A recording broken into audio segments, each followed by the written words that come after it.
So welcome to day 19 of our HackerRank coding challenge in 30 days. Today we are going to be talking about interfaces, and it's going to be really a very simple task. The difficulty level, as you can see right here, is easy. Okay, let's do this.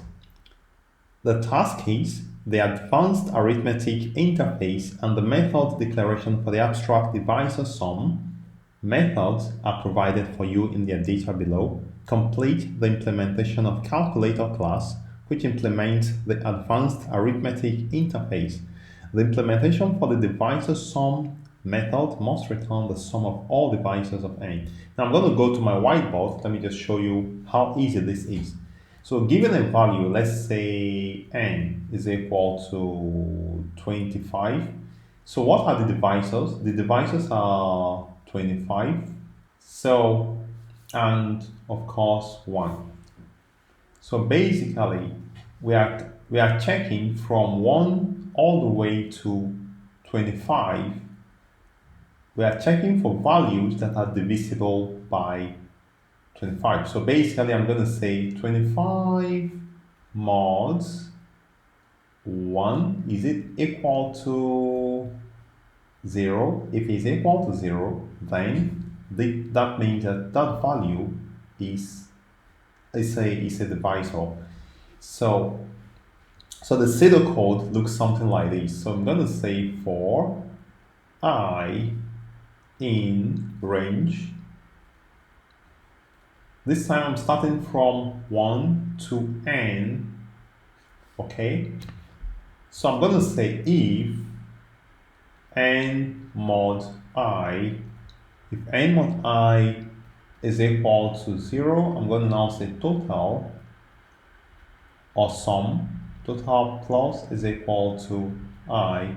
At the end of the day, just return total. Alright, of course we have to declare total here to be 0, okay? So this is our set of codes, and of course basically how this program is going to look like. Alright, so let's go write it in HackerRank and let's see how it works out. So here we have the divisor sum, and we are simply going to write our function. I'm going to say total is equal to 0. And I'm going to say if for I in range from 1 to n, right? If n mod I equal to 0, this time we know that it is a divisor. I'm going to now say total plus equals I. Alright, so at this point I'm going to just go back and return total. Alright, so this is exactly what they expect us to do.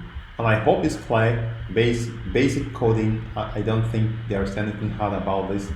But let's just run it to see if it works. So I'm going to click on the run code button here, and it says, it failed. Okay, so I think I know. Yeah, so for the range function is exclusive of the last value, okay, of the last parameter. So for it to include n, I'm simply going to come here and say +1. So in this way, I'll be sure that it's going to include n, because we need to include n in the loop. So I'm going to go back to run the code at this time, and let's see. So it passed the 3 sample test cases. I'm going to submit the code and let's see if it works. And it seems it passed all the 7 test cases. So this is how we've completed day 19 of the HackerRank 30 days coding challenge. I would like to thank you for being there. Thumbs up if you've come this far. Again, I would like to remind you to subscribe to my channel. Leave me a comment as well if this has been informative for you. I remain Kindson the Tech Pro, and I'm always there for you.